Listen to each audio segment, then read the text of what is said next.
अगर आपको अच्छे से पढ़ना है, समझना है, अगर आपको अपने भविष्य में अपने लिए कुछ अच्छा स्थान प्राप्त करना है, और अगर आपको आपके एग्जाम में सबसे अच्छे नंबर हासिल करने हैं, तो आपके लिए अंतिम मंजिल कौन आगे कोई करियर लेकिन अच्छा स्थान प्राप्त यू आर मोस्ट वेलकम। तो स्टूडेंट्स, मैं आप लोगों की टीचर, और आज हम शुरू करने वाले हैं जहाँ से हमने छोड़ा था। कहाँ से छोड़ा था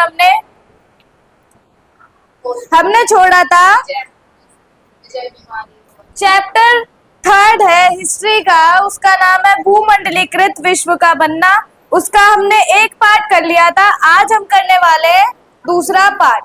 ठीक है, तो बिना किसी देरी के साथ शुरू करते हैं। सबसे पहले चैप्टर का नाम बता दो। भूमंडलीकृत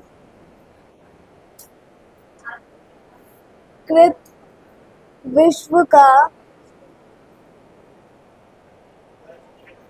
बनना। ठीक है, तो भूमंडलीकृत विश्व का बनना। तो कोई मुझे बताएगा भूमंडलीकृत विश्व का बनना इसका मतलब क्या है?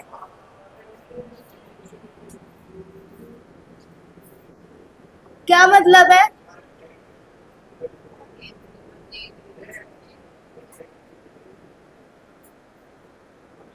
किसी को कुछ याद नहीं है क्या? किसी को कुछ याद है या नहीं है?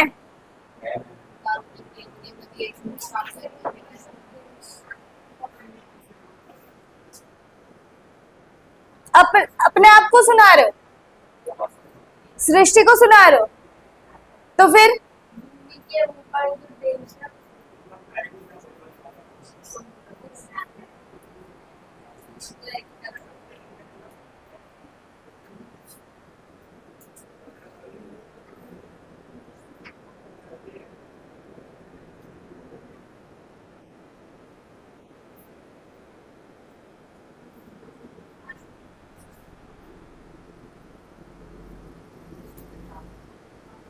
अच्छा रिमाइंड करो कि हमने पिछली क्लास में क्या क्या चीजें करी थी। खाने का पड़ा और रेशम मार्ग, भोजन की यात्रा, वैश्वीकरण, बीमारियां फैलेगी। हाँ, चेचक तो फैलाई थी वो अमेरिका में, वो तो साजिश थी। ठीक है, अब बीमारी फैलेगी। अब है 19वीं शताब्दी, मतलब 1815 से 1914 तक का टाइम इसमें बता रहा है कि कैसे कैसे क्या क्या चीजें अब होंगी। ठीक है, तो 19वीं शताब्दी में क्या क्या परिवर्तन आए आपने पहले पढ़ चुके हो। आप पहले पढ़ चुके हो कि अमेरिका को किसने गुलाम बनाया था?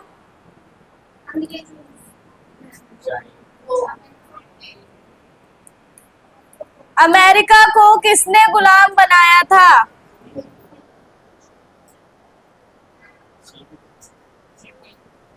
जहां तक मुझे याद है चीन ने सारे संपर्क तोड़ लिए थे। मैं बताऊंगी तो हाँ करने के अलावा और क्या करोगे तुम लोग?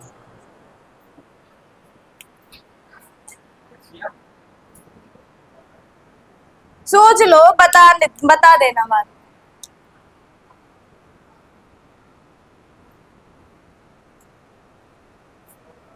आर्थिक विनिमय क्या होता है? विनिमय क्या होता है? आर्थिक विनिमय, विनिमय का होता है मतलब आदान प्रदान। क्या होता है? आदान प्रदान। आदान प्रदान, आदान प्रदान मतलब लेन देन। ठीक है, आदान प्रदान मतलब लेन देन। तो आर्थिक विनिमय के 3 प्रवाह थे। आर्थिक विनिमय पहले के टाइम में 3 कारणों से होता था, या फिर 3 पहलू थे आर्थिक विनिमय के। तो पहला पहलू है व्यापार। पहला क्या है? व्यापार। दूसरा है श्रम, और तीसरा है क्या हुआ? तीसरा क्या है? पूंजी। क्या है? पूंजी। आर्थिक विनिमय 3 माध्यम से होता था। पहला व्यापार। व्यापार कैसे होता था? पूर्व की वस्तुएं पश्चिम पहुंचाई जाती थी, पश्चिम की वस्तुएं पूर्व पहुंचाए जाते थे, है ना। जैसे रेशम, रेशम और चाइना, चाइना पहुंचाते थे। नूडल्स, नूडल्स, है ना। और सबसे महत्वपूर्ण चीज आलू, ठीक है। अभी तक इन चीजों से व्यापार होता था, अब किससे होगा? अब जो व्यापार है वो एक्सपेंड होगा और ज्यादा फैलेगा, तो हमें अनाज, अनाज, जानवर, ठीक है, जानवर, और क्या? अनाज, जानवर, कपड़ा, इन सारी चीजों का भी आदान प्रदान होगा। श्रम का आदान प्रदान कैसे होता था? एक जगह से मजदूर लेके गए दूसरी जगह, है ना। यूरोप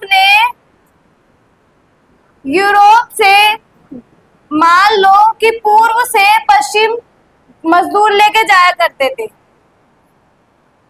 पूर्व से पश्चिम लेके जाते थे किन्हें? मजदूरों को। अब एक एग्जाम्पल तुम दो कि पूर्व से पश्चिम कैसे लेके जाते थे। तो नेशनलिज्म इन इंडिया वाले चैप्टर में मैंने बताया है।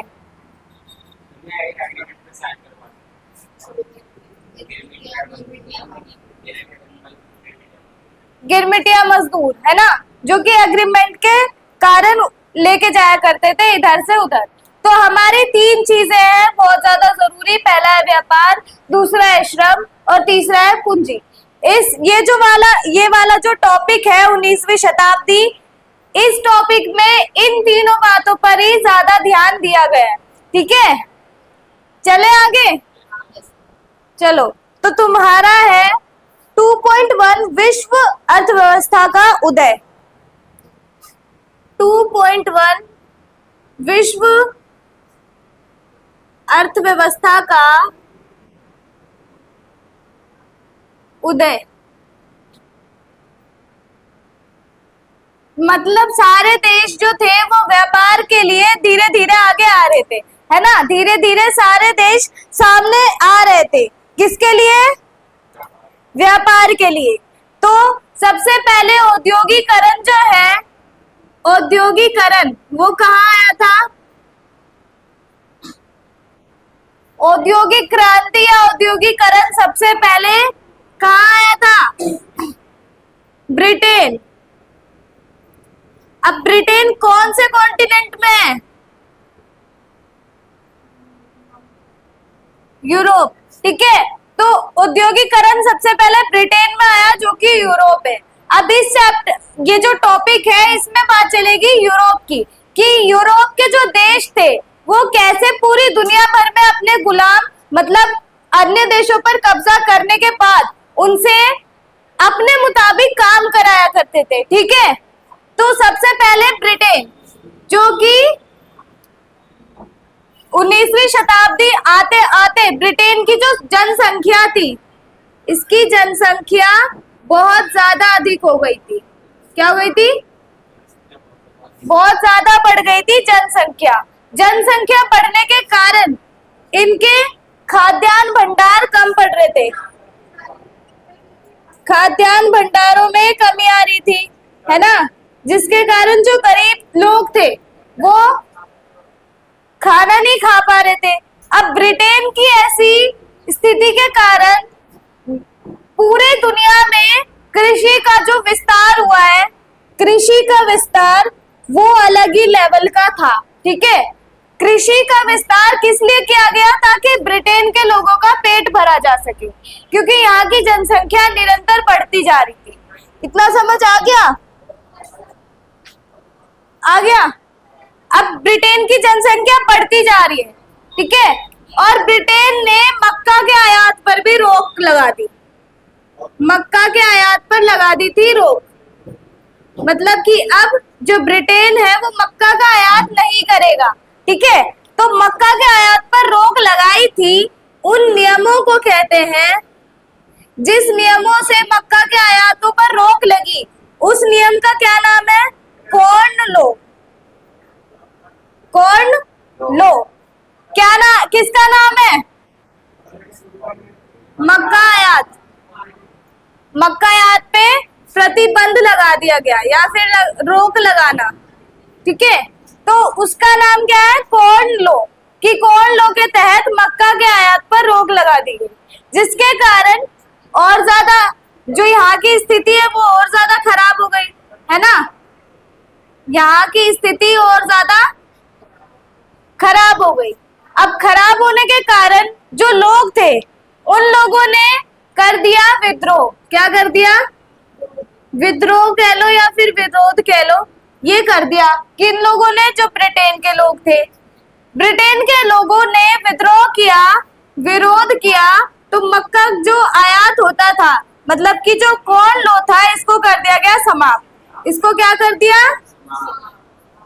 समाप्त कर दिया गया। इतनी बात समझ आ गई कि कॉर्न लॉ कैसे लागू हुआ और कैसे समाप्त हो गया, है ना। उसके बाद क्या हुआ? अब मक्का खाकर सब लोग तो पेट पाल नहीं सकते, है ना। उसके अलावा, मक्का के अलावा कृषि को अपना माध्यम बनाया गया। पूरे विश्व में के जितने भी देश थे सबको मजबूर किया, किस लिए? कृषि के लिए। जो यूरोप के सारे देश थे, यूरोपीय देशों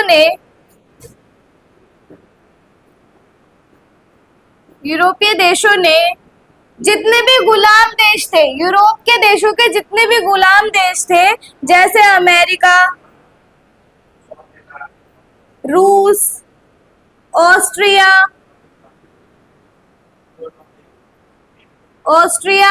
इन सारे देशों पर कृषि करने के लिए फोर्स किया गया इन लोगों की, ताकि ये कृषि करे, ठीक है। इन लोगों को मजबूर किया गया ताकि ये कृषि करे, और किसका पेट भरे? ब्रिटेन का। इन लोगों को कृषि करने के लिए खाली जगह चाहिए थी, है ना। कृषि कहाँ करेंगे? खाली स्थान में। अब पहले ये रब कर दूं, उसके बाद बताती हूँ।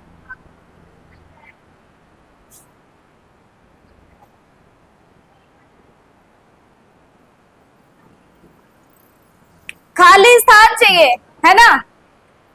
खाली स्थान, तो जो खाली स्थान वाली जगह होगी जहां पर जंगल होंगे उनको साफ किया गया, है ना। कृषि के लिए उपयुक्त क्षेत्र बनाया गया, पर कृषि के लिए क्षेत्र बनाना काफी नहीं था। कृषि के लिए क्षेत्र बनाना ही काफी नहीं था। अब कृषि के लिए क्षेत्र बना दिया, है ना। जो किसान है वो मीलों दूर रहता है, तो यहाँ पर कृषि करने कैसे आएगा?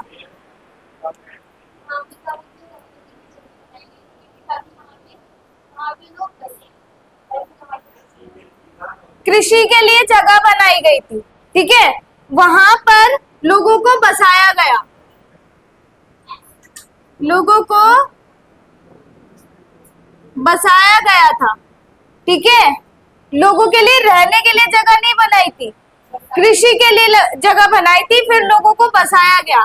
अब नई जगह में लोग बसेंगे तो इनकी सुख सुविधाओं का भी ध्यान देना पड़ेगा, तो इनकी सुविधाओं को भी वहां पर लेकर आया गया, ठीक है। सुविधाएं आई।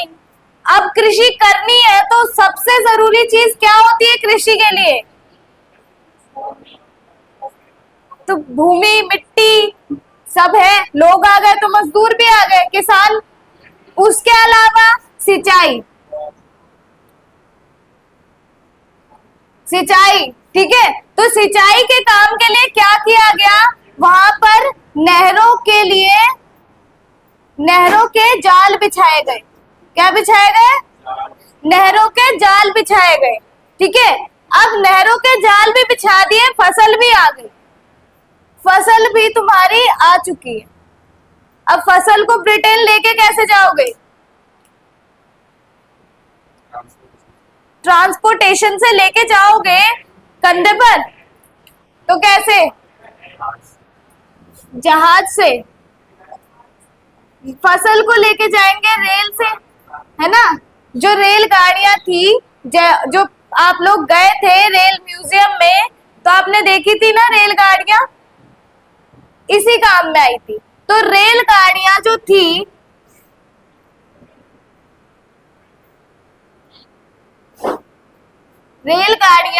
रेलगाड़ियों के जाल बिछाए गए,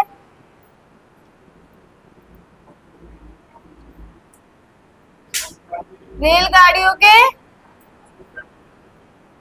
जाल बिछाए गए।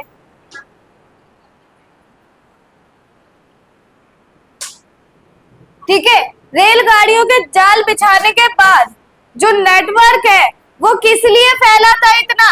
रेल का नेटवर्क इसलिए क्यों फैलाया गया इतना?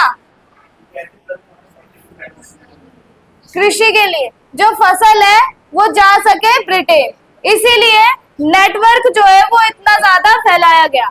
रेलगाड़ियों के द्वारा ब्रिटेन पहुंच गए। ठीक है, अब सारी चीजें रेलगाड़ियों के द्वारा नहीं जा सकती, तो हमें चाहिए होंगे, पहले चलते थे जहाज पानी के, है ना, शिप्स चलते थे पानी के जहाज, जिन पर भी ये सारी चीजें लेके जाया करते थे। तो जहाजों के जरिए वहां पर गए, तो जहाज को पार्क कहाँ करेंगे? जहाज को पार्क कहाँ करेंगे? इसकी पार्किंग के लिए कुछ चाहिए होगा, तो वहां पर बनाए गए बंदरगाह, पोर्ट्स बनाए गए। ठीक है, क्या बनाए गए? पोर्ट्स बनाए गए, ताकि जहाजों को हम पार्क कर सके। ब्रिटेन में खाने की कमी होने के कारण इतनी तकनीकों का आविष्कार हुआ, देख लो। सो जा तू, सो जा। ठीक है, आगे समझ। टॉपिक क्लियर हो गया ये वाला? कैसा लगा? कह रहा आज बढ़िया नहीं लगा। आज आप देखो, जो नहरों के जाल बिछाए गए थे ना, नहरों के जाल जहां बिछाए गए थे उन्हें कहा गया कैनाल कॉलोनी। क्या कहा गया? Canal colony. Canal colony. ठीक है, किसे कहा गया?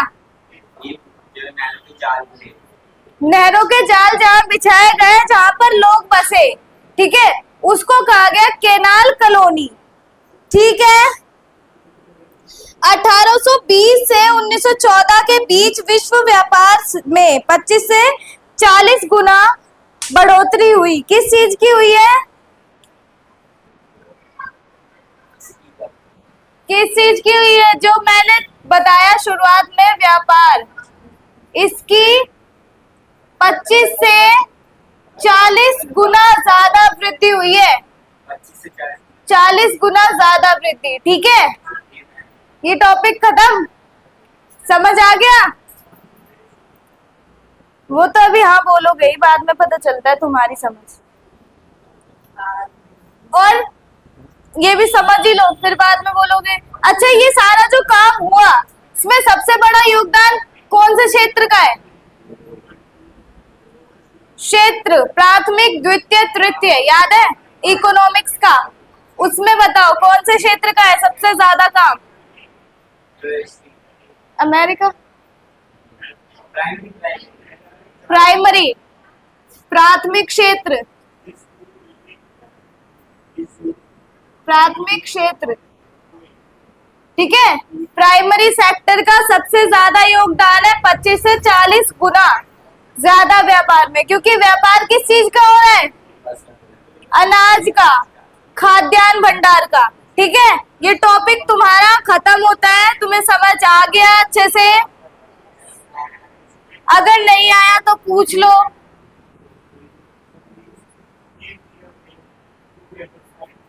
नहीं सबको आ गया है?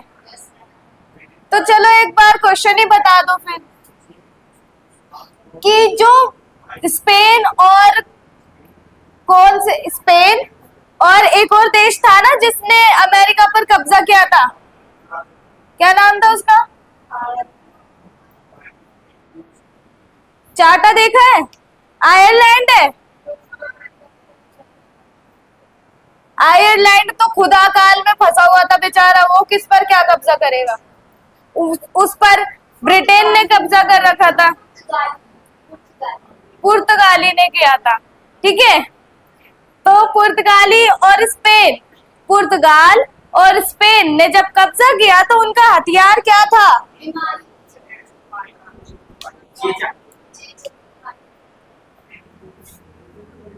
क्या था?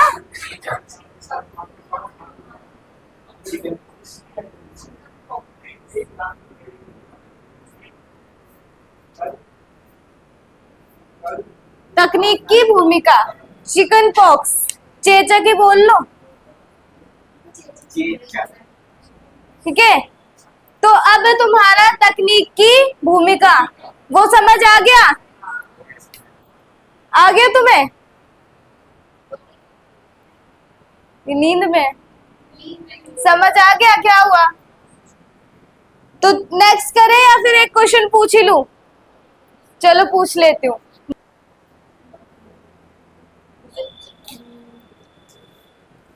ऐसे नहीं करते। चलो, तकनीक की भूमिका। तो तकनीक की भूमिका मतलब हमने देख लिया है कि ब्रिटेन में जो भुखमरी आ रही थी, भुखमरी समझेंगे है ना, तो जो भुखमरी हो रही थी उसके लिए जो पूरी दुनिया में कृषि करने की जो अभियान चलाया गया था कृषि करने का, तो उस कृषि करने के अभियान में बहुत सारी तकनीकों का निर्माण हुआ था। जैसे बताते जाओ एक एक करके तकनीकों के बारे में। किसका? तेल का? पहले रेल का, फिर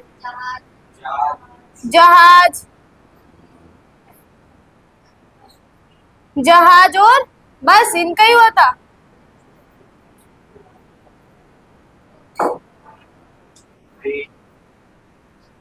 नहरों का जाल, तो नहरों का जाल तुम पहले होते थे पर इतने अच्छे से बताया नहीं गया है। ठीक है, और किस चीज का हुआ था? कम्युनिकेशन सिस्टम, संचार, टेलीग्राफ। ठीक है, इन सारी चीजों का हुआ था आविष्कार या फिर ये तकनीकें आई थी अपने प्रभाव में। ठीक है, तो ये तकनीक जब आई तो इन लोगों ने क्या क्या परिवर्तन किए, इन तकनीकों से क्या क्या परिवर्तन हुए? परिवर्तन क्या क्या आए थे? तो सबसे पहले तो सामाजिक परिवर्तन है ना, सामाजिक परिवर्तन आया। दूसरा आया राजनीतिक परिवर्तन।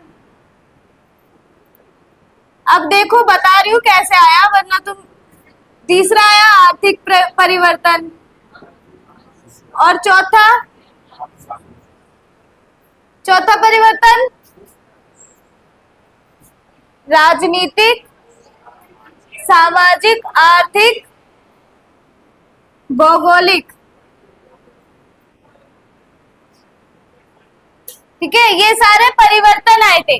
सामाजिक परिवर्तन कैसे आए थे? क्योंकि मजदूरों का आवाजाही बहुत ज्यादा बढ़ गया था, जिसके कारण जो समाज के लोग थे, जो समाज की एक जनसंख्या थी, उसमें बढ़ोतरी, कम, ज्यादा, ये सारी चीजें हो रही थी। उसके बाद राजनीतिक परिवर्तन कैसे आया? राजनीतिक परिवर्तन ऐसे आया कि जब पूरी दुनिया में ब्रिटेन के लिए फसलें उगाने शुरू की गई औपनिवेशिक शासन काल में, तो राजनीतिक परिवर्तन आया, शासकों में बदलाव आया। जो पहले हमारे देश के शासक थे वो अब कोई और देश हम पर राज कर रहा है, उसके बाद आर्थिक परिवर्तन कैसे आया?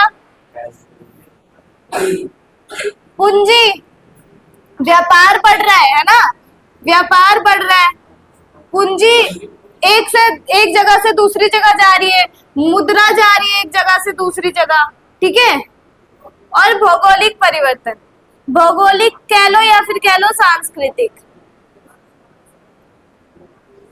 तो ये परिवर्तन कैसे आया? भौगोलिक या फिर सांस्कृतिक परिवर्तन कैसे आया? जब साम्राज्यवाद,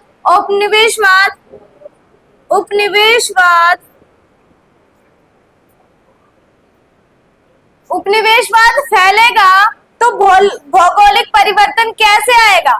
जैसे इंडिया, कभी सुना है अखंड भारत? तो अखंड भारत से आज भारत कैसे बचा है? जैसे पहले था अखंड भारत, तो आज खंडित भारत कैसे? क्योंकि निरंतर इस पर कोई ना कोई देश राज करने आता रहा है।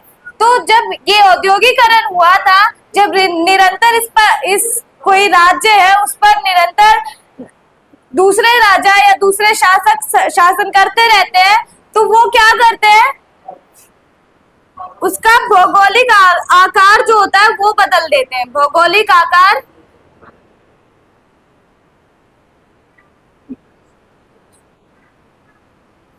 बदल देते हैं। कैसे? डिवाइड एंड रूल खेलकर, है ना, डिवाइड एंड रूल। पाकिस्तान के साथ और इंडिया के साथ क्या हुआ था? यही हुआ था ना, डिवाइड एंड रूल, कि तुम चाहते हो तो मिल जाओ, नहीं चाहते तो मत मिलो, तुम्हारी मर्जी है। तो वो कैसे बंधेगा हमारे साथ? ठीक है, हाँ, सामाजिक बताया तो था मैंने। सामाजिक परिवर्तन कैसे आया? मजदूरों के कारण, मजदूरों को एक जगह से दूसरी जगह लेके जाने लगा, जैसे गिरमिटिया मजदूर, ठीक है, गिरमिटिया मजदूर। अब है कि हमने खाने पीने का आवागमन कर लिया था, सारी चीजें हम ले जा और ला सकते थे। अब है जानवरों की बात। किसकी? जानवरों की बात। तो जानवरों को कैसे ले जाया और लाया जाता था? अब जानवर मतलब ये मान लो कि ब्रिटेन उस वक्त इतना ज्यादा भूखा हो गया था कि उसको अनाज मक्का, अनाज से उसका पेट भर ही नहीं रहा था। उसके पास दो चीजें थी। यूरोप के गरीबों के लिए दो चीजें थी। पहली थी आलू, दूसरा क्या था? ब्रेड, ठीक है, जो कि अनाज से बनता है, और आलू जो कि अमेरिका से वहां पर आया था, ठीक है। तो ये यूरोप के गरीबों का हाल था। अब कर रहे हैं पूरे यूरोप की बात। तो जब आलू और ब्रेड उनको मिल रहा था, अब जानवर, वो उनका शौक होता है ना किसी किसी का, वो स्वाद के लिए जानवर को मार के उसका मांस खाते हैं। तो इसीलिए मांस का भी आवागमन होने लगा। अब पहले होता था, पहले जो जानवरों को लेके जाया या लाया करते थे वो करते थे रेल द्वारा, नहीं, जहाज द्वारा ही करते थे। 1870 में रेल से तुम कोई बड़ा जानवर लेके जा सकते हो? नहीं जा सकते। रेल क्या पता आधे रास्ते में कूद जाए, कहीं भरोसा नहीं होता। और रेल में इतना ज्यादा एक साथ तुम नहीं लेके जा सकते। तो सबसे पहले तो जहाज में 1870 के वक्त जहाज में जिंदा जानवरों को लेके जाया करते थे। किसको? जिंदा जानवरों को। अब जिंदा जानवरों को जब लेके जाते थे वो लोग, तो उनके सामने बहुत सारी समस्याएं थी।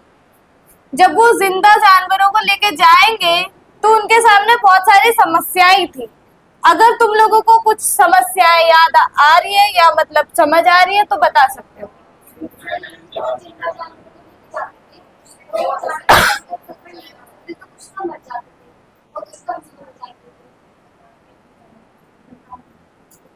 बताओ। पहले दिक्कत थी तो जान से चढ़ाई। अच्छा, कितना खराब बताया है। जानवरों में कौन कौन से लोग थे, मतलब कौन कौन से जानवर थे? तो पहले थे मुर्गी, मुर्गी से अंडा प्राप्त होता है इसलिए, और मुर्गी के अलावा था मवेशिया। मवेशिया होता है एक, वो बैल की जाति का होता है, थोड़ा अजीब सा होता है, याक नहीं होता, मवेशिया अलग होते हैं। हाइट मतलब दिखा दूंगी अभी तुम्हें। तो मवेशिया, तो ये दो चीजें लेके जाते थे। अब मवेशिया लेके जाते थे तो कभी कभार ये लंबे भी होते थे, लंबे, कभी कभार जो इनका वजन था वो बहुत ज्यादा होता था, है ना, वजन होता था इनमें। कभी कभार जो ये होते थे मवेशिया, ये बहुत छोटे भी होते थे, ठीक है, जिन कारणों से दिक्कत आती थी। अब जानवरों का मांस ले जाना हो तो वो बात अलग है। जानवरों का मांस भी अगर हम इसको यहीं पर काट के इसका मांस लेके जाने की कोशिश करेंगे, अब करेंगे तो पॉसिबल है, पहले के टाइम पे पॉसिबल नहीं था, क्योंकि मांस जहाज जाएगा यहाँ से, मान लो हिंद महासागर से जहाज निकलेगा ब्रिटेन के लिए, तो कब तक पहुंचेगा जहाज पानी का? बहुत टाइम लगेगा, आधा महीना, एक महीना, ठीक है। हाँ, अच्छा, कभी मौसम खराब हो गया तो तुम रुकोगे नहीं रुकोगे? हाँ, मैं तो चली जाऊंगी, मुझे कोई नहीं रोक सकता, रुकोगे ना? तो अब मवेशी जैसे इतना टाइम कोई मांस है तो वो तो खराब हो गई। खराब क्यों होता था? क्योंकि अभी हम लेके जा सकते हैं रेफ्रिजरेटर में। किसमें? रेफ्रिजरेटर, ठीक है, इसमें हम अभी लेके जा सकते हैं, तो अभी हमें कोई परेशानी नहीं है। पर उस वक्त ऐसा कोई सिस्टम नहीं था, इसीलिए हमें जानवरों को जिंदा ही लेके जाना पड़ता था। तो जिंदा लेके जाने में क्या क्या तकलीफें थी? पहला कि इतने टाइम तक वो पहुंचने में लगते थे कि कुछ तो जानवर वहीं पर मर जाते थे, ठीक है। जो बचते थे, जो जानवर बचते थे वो कमजोर हो जाते थे, कमजोर हो जाते थे। उसके अलावा जो जानवर बचते थे कमजोर हो जाते थे, कभी कभार बीमार पड़ जाते थे।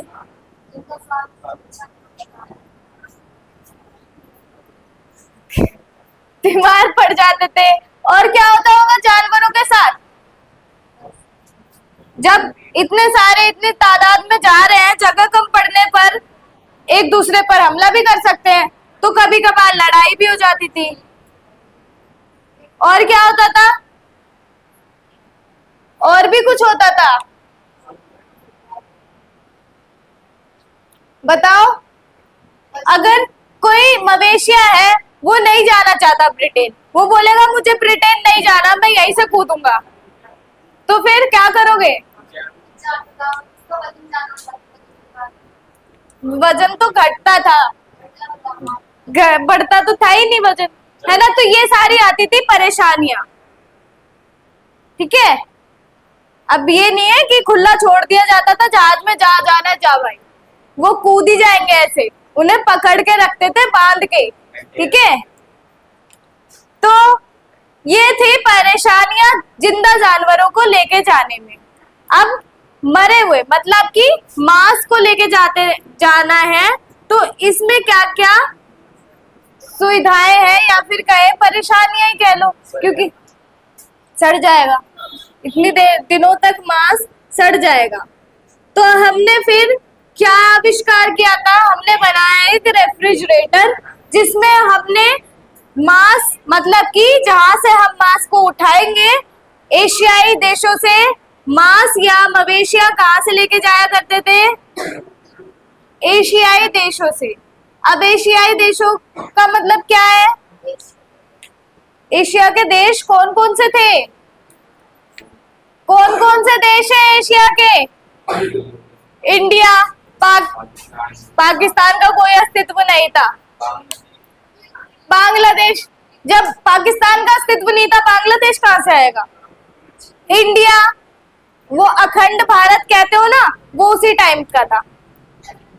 भारत हो गया, चाइना हो गया, रूस हो गया, ये इन सारे देशों से लेके जाते थे मांस या फिर मवेशिया। अब एशियाई देशों से लेके जा रहे हैं, कहाँ लेके जा रहे हैं? यूरोप में, क्योंकि उस वक्त ब्रिटेन की भी कोई आकृति या फिर उसका अस्तित्व नहीं था, है ना। तो यूरोप लेके जाते हैं। इतनी बात समझ आ गई। अब रेफ्रिजरेटर के आने के बाद, रेफ्रिजरेटर के आने के बाद जो मांस था, इनका दाम हो गया कम, दाम में कमी आ गई, दाम में कमी आई, जिसके कारण कोई गरीब भी था, यूरोप का गरीब आदमी भी अब अंडा, मक्खन या फिर मांस को खा सकता था। उस टाइम पर मांस खाना बहुत ज्यादा स्वादिष्ट माना जाता था। मांस जो था, वो लोग समझते हैं कि मांस बहुत स्वादिष्ट होता है। इसके बाद जब ये जिंदा जानवरों को लेके जाते थे, तो एक बात और सुन लो, मर जाते थे, है ना। अब हमने 100 जानवरों को रखा, उनमें से कुछ मर गए, कुछ कमजोर हो गए, कुछ बीमार पड़ गए, कुछ लड़ाई करने लगे तो जख्मी हो गए, है ना। अब ऐसे हाल में हमारे पास कितने जानवर बच गए होंगे? 100 में से 20 मान लो, 20 बच गए। तो अब ये जाएंगे यूरोप।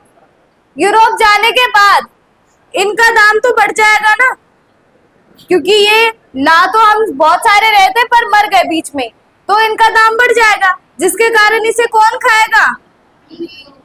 अमीर खाएंगे। गरीबों के पास ये आएगा?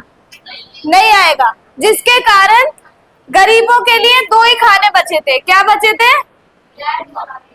ब्रेड और आलू, ये 2 खाने बच गए थे। पर जब मांस रेफ्रिजरेटर में लेके जाया जाने लगा, तो उन्हें अंडे भी मिल जाते थे, मांस भी वो अफोर्ड कर सकते थे। ठीक है, समझ आ गया? तकनीक की भूमिका आ गया। तो नेक्स्ट है तुम्हारा 19वीं सदी के आखिर में उपनिवेशवाद। 19वीं सदी के आखिर में, बैटरी लो अभी से ही बैटरी लो गई। कितने दिनों में चैप्टर कंप्लीट होगा? ऐसे फिर तुम ऐसे कर रहे हो तो अच्छा, अगली क्लास 2 घंटे की, ठीक है। तो चलो लास्ट पढ़ लो ये उपनिवेशवाद, ठीक है। उसके बाद नेक्स्ट क्लास में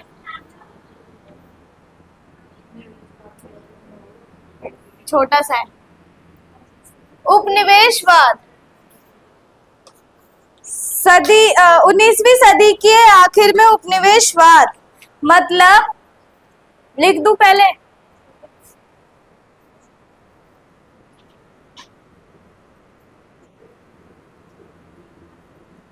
उन्नीसवीं सदी के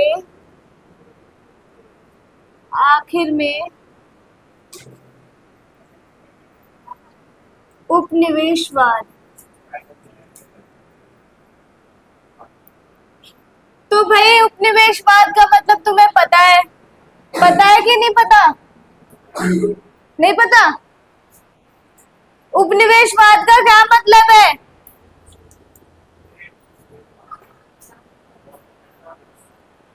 उपनिवेशवाद का क्या मीनिंग है? इन्वेस्टमेंट। उपनिवेशवाद नहीं,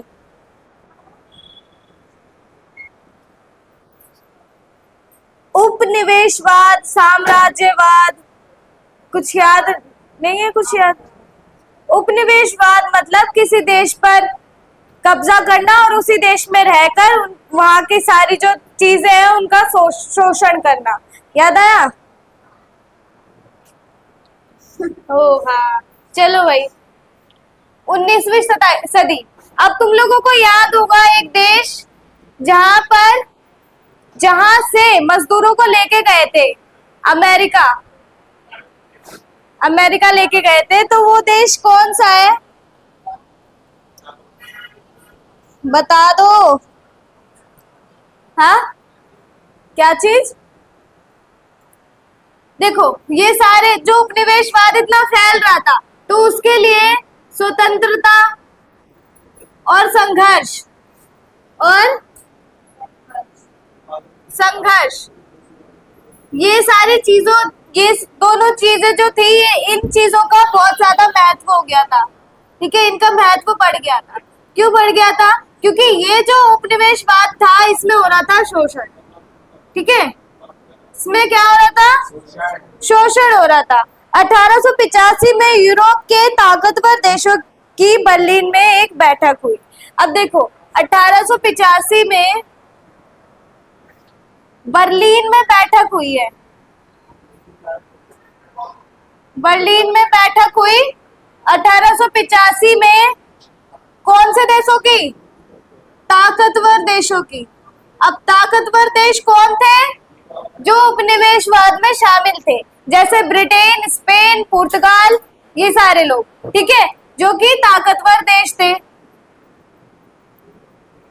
ठीक है, अब ताकतवर देश की मीटिंग हो रही है 1885 में, तो आपने देखा होगा साउथ अफ्रीका का जो नक्शा है आपके बुक में, यहां से ही लेके जा रहे थे ना मजदूर।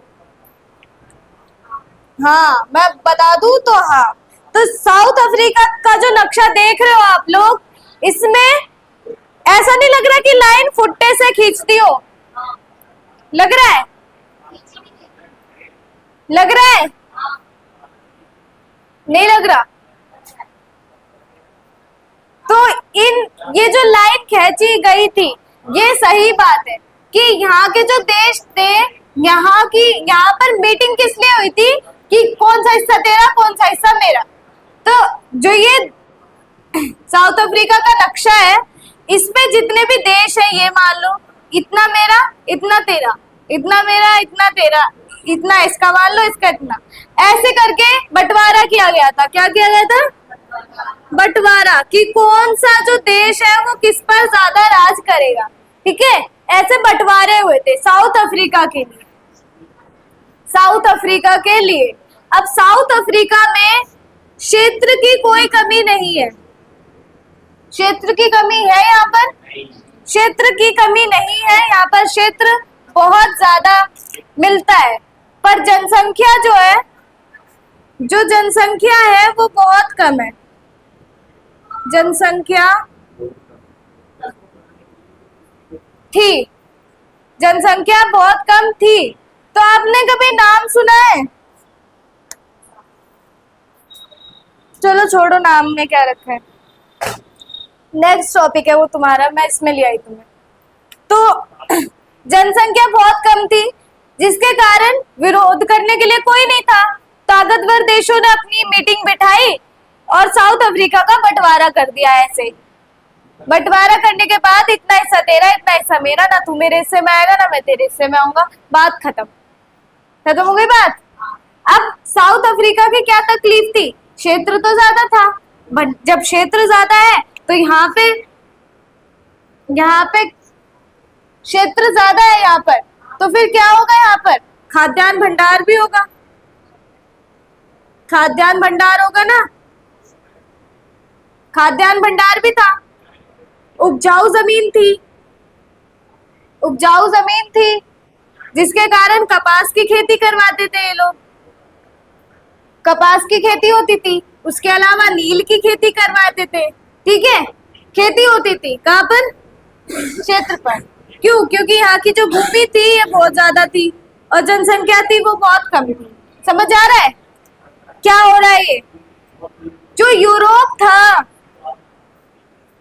यूरोप कैसे पूरे विश्व को अपने चंगुल में ला रहा था, वो बात बता रहा है उपनिवेशवाद में। अब 1890 में जो अमेरिका है, अमेरिका वो भी एक औपनिवेशिक शासक बन गया था।